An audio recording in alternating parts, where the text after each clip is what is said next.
Mga doon. Yan. Para yung ano ko. Ay, ganda siguro dito sa loob. First time guys, pasok dito sa loob. Pwede ba dito? Parang dito lang sila nagtawid, ano?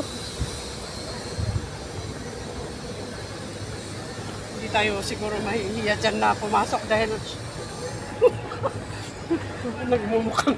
Dito, doon sila lumang. Para dito eh.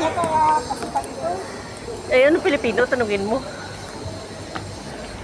Bayan dito bang entrance? See?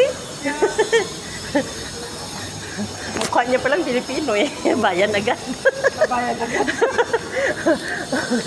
Napasagot siya na wala sa oras eh.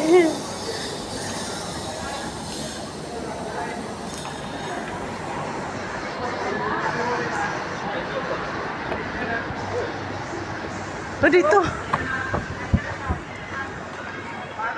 Ay, grabing init. Wow. Mayroon ditong ano. Dito pala yung pinsan ko.